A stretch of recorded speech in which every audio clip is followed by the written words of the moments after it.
Hey, this is Beebee here with my dog Ruby. We're in media fucking res in the middle of the action with this legitimately terrifying critter. It's a spork monster here to fight a hero. Van's afraid of it. I think I left the fridge door open. Later, nerds.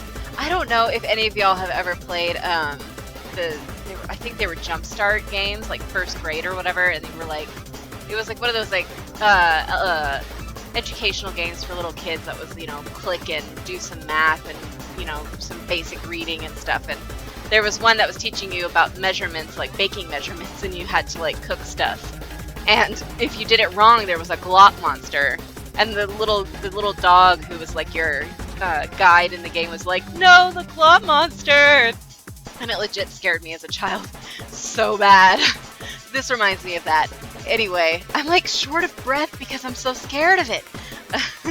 How dare you threaten me just as I was letting down my guard and connecting with another chef on an emotional level.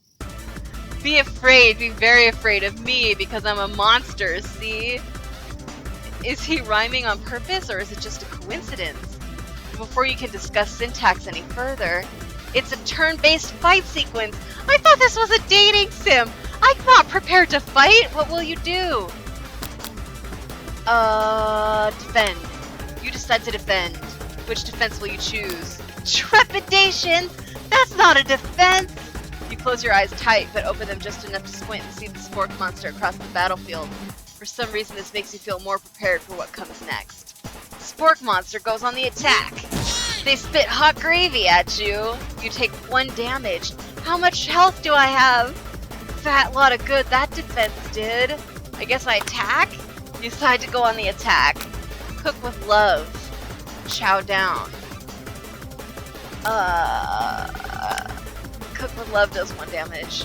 Spork monster won't forget this. It focuses on their mashed mind and draws in energy from Mother Earth itself. They grow larger and more intimidating. How will you respond? Guess I gotta attack? Which attack will you use? I cook with love again. It does 1 damage. Spork monster is no quitter. Buffed up and ready to rumble, they go on the attack once again. Uses the utility tensile. You take 2 damage. If you take much more damage, you're not gonna survive. Oh no, I'm so scared. I don't... Save me! No, I didn't mean to click that. Fuck me. No, buff up. No one can control this much buffness. You start to feel bloated and quite frankly a little gassy. You better attack sooner, you're likely to explode. You decide to go on the attack. Oh, okay, good. Let's chow down. Does 2 damage, a powerful blow. Spork monster is oozing cheese sauce. This is fucking disgusting and weird. To the lawn of the quad. I wonder who's gonna have to clean that up. Feeling vulnerable, Spork monster prepares for its ultimate attack, Rounded Edge. Vile villain, your reign of terror stops here. Colonel Sanders summons the energy of 1,000 chickens. Fuck me. High power pitch. It does 10 damage. What the fuck? He needs a buff. A nerf. Let's nerf him. You saved me. An injured spork monster spews steam into the night. Spare this wretched beast. You manage to tamp down your disgust at the sight of this gnarly beast long enough to realize that he is still a living creature with a pure soul, who deserves your pity, not your wrath. Be gone, beast, and don't you dare come back for a follow-up encounter tomorrow. I won't forget this, and I certainly won't be back, like you said. The spork monster scuttles off into the night. The defeated monster left behind a special item. It appears to be, at first, to be a cookbook, but upon closer inspection, it's so much more. I'm concerned! Where did it come from? What's happening? It's a book of magic spells with a golden chicken on the cover. You open the cover and find a library card tucked inside. The last name seems to have signed it out as Borko. Borko. That name sounds strangely familiar. Your blood is pumping as you stand in the quiet of the night, holding a mysterious book in your hands. As you come down from your battle buzz, you realize that your final attack has left you completely depleted. The world around you begins to fade away. Without any energy to keep your eyes open, darkness overtakes you. It was too much. Your What was it? Your HP depleted. The image of Colonel Sanders flashes before your eyes as you fall asleep. He must have helped you get home. In your tired state, you don't know if you could have made it without him. What a guy.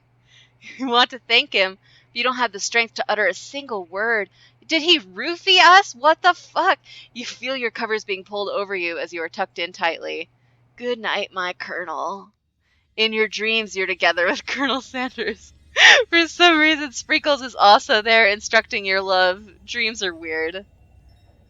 Hey! Alright. You awake on day 2 and attempt to process the wild visions you had. Were they memories or premonitions? And then there was that secret ingredient that Colonel Sanders went ahead and told you outright. Not much of a secret, huh? It probably was just because he already trusts you so much. Is he, like, secretly not a good guy? That can't be right, because I feel like this was done in partnership with KFC. Sure, that makes sense. We'll go with that. You meet up with your bestie in front of the school. Before you can tell her about the encounter with the spork monster, she launches into a story of her own. Okay, I know this might sound a little strange, but I think I might like Clank. Hey! Good for you. I'm such a good wingman. Like him? Like? I know it sounds like it's moving too fast, but there's something about him. I like him. Like him. We got to talking after class, and he's actually a totally sweet guy. Not only that, but he's really smart. He told me all kinds of stories about Colonel Sanders. Did you know that Colonel Sanders was the most popular kid in his high school? No, but that does make complete sense. Yeah, but he was so popular that he was voted prom king at a school you didn't even go to.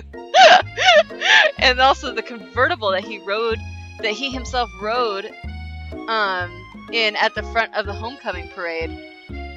I think maybe something got lost in the pressure cooker language translation there. Yeah. Either way, maybe it'd be best if you took it slow with this new boy, like I am with Colonel Sanders. You and Colonel Sanders, the coolest guy in school, the most famous student ever to attend the University of Cooking School Academy for Learning. You're a thing now? We definitely connected yesterday. Yeah, sure you did. You're great. Why wouldn't he be into you, I guess? Laughing at the implication of you and Colonel Sanders might be a thing is definitely not cool. You are great. You have an idea about how to prove that your love is real. Well, if he's not into me, why did he tell me one of his secret ingredients? Noodles, I fucking hate you. Your bestie's eyes light up. A secret ingredient? Yeah, I just said that. A secret ingredient. Is there a dramatic echo in here? Miriam checks to make sure you're alone before continuing. So this summer, while I was on vacation with my family, a lovely man approached me in the botanical garden where I was wandering. This can't be good. He told me all about his passion for spices. Secret spices! The man even gave me some to show me what he meant. He said it was a powder created from super duper rare dried flower petals, and that if I did him a big favor, I could have some of my own. This sounds like trafficking. Please, Miriam, don't tell me. So I filled my suitcase with them and brought them home. He was so nice. He even met me at the gate when I arrived. Later, when I cooked with them, a very strange feeling came over me, and the flavor was like anything I'd ever tasted. I think you're being very liberal with the meaning of spices here. Are they drugs? No. Whatever. Anyhow, we both share an interest in cooking, and we've stayed in touch, like pen pals. I bet he would love to know more about new spices.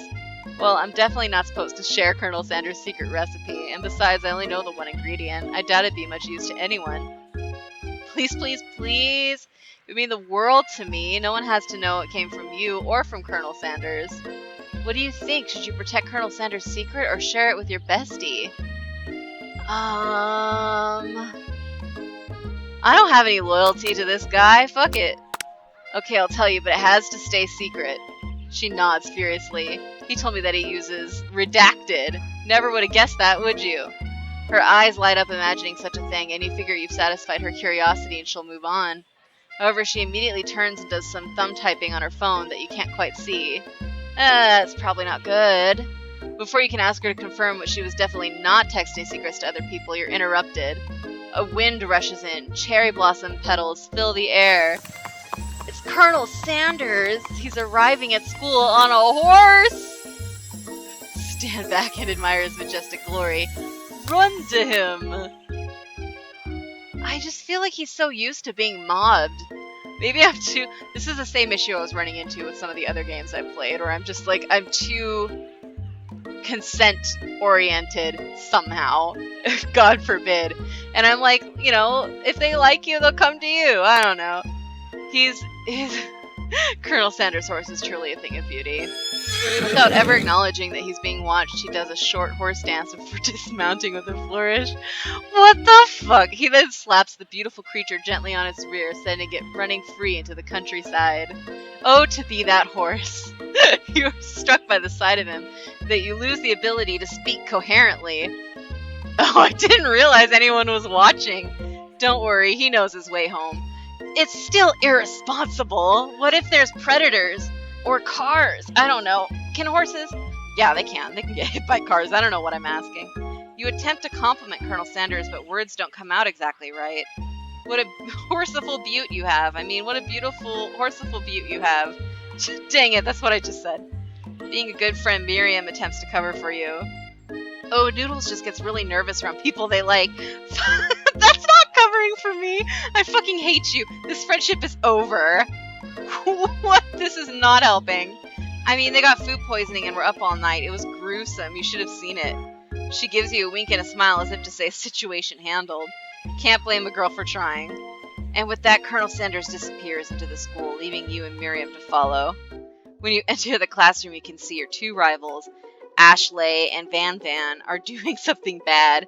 By the way they're hiding, you know it must be really bad. Like, counterfeiting recipes bad, experimenting with restricted ingredients bad, summoning a demon bad? You try and get a peek over Van Van's hulking shoulder, probably not the route to go. But he sees you coming. Whoa there, little one, I'm not sure you're ready to handle this. Why don't you make like a bee and mind your own wax, honey? Fuck that. Act like you're not interested, but secretly try to get a closer look. You sit near the rivals, but leave your back turned to them. You can even hear Van Van muttering something that sounds like a bit like a magic spell. However, he notices you eavesdropping. Well, fuck me, I guess. You try and cover your tracks and improvise an excuse. It's time for class, and you're distracting the rest of us who want to learn. And now you've upset them. Fuck. Oh, and you're the emperor of cooking, are you? You make the rules. Look at his hair. I'm not sure you know a good meal if it ate you. Oh no. Like that other thing. Being the one that just tried to eat me. Being the best chef in the world takes more than just culinary skill. It takes creativity. It takes panache. And it doesn't hurt to use a little evil. You finally get a look at what they were hiding and you instantly recognize it. It's a book just like the one you found after your encounter with the spork monster. It's the same book that I found last night in the quad. Ashley immediately elbows Van Van, who hides the book behind his back. I don't know what you're talking about. That book is a family heirloom and its contents are secret. You notice that they haven't just been studying the book. They've got Pop pinned to the wall and they're tossing potato skins at him as he tries to catch them in his mouth. Seems like he's enjoying it, so that's fine. We're playing! Ha ha ha! Before you can dig in any further, you're interrupted by the arrival of more students. It's almost time for class. Beep beep! Clank must be running late. He's in such a hurry that he rolls over Van Van's meaty foot. You watch it, you bucket of bolts. Be nice to Clank!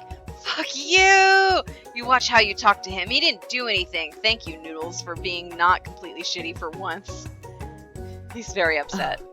Who do you think you're talking to? I've never heard such language, not even from a stand mixer. Womp womp. No, your mother was a stand mixer. Oh shit! Van Van jumps to attack Clank, but Clank shocks Van Van, sending him flying across the room. Protect me, Colonel Sanders. These crazed men are about to come to blows. I think it must be over me, but I'm not interested in either of them. Ashley's tone is completely changed in an instant. She bats her eyelashes at Colonel Sanders. Surely he must know that this is a ruse, right? Gentlemen, get a hold of yourselves. Save it for the arena at least. Or don't. Honestly, what do I care? I've got lofty career aspirations to focus on. You know what? I appreciate his, what's the word? Forthrightness? I don't know. Maybe I can help you with your business plan. Just then, Sprinkles arrives to signal the true start of the class day. He's panting, which doesn't seem that abnormal. He's a professor, but also he's a dog. We'll have another day at school here in the next episode. Bless.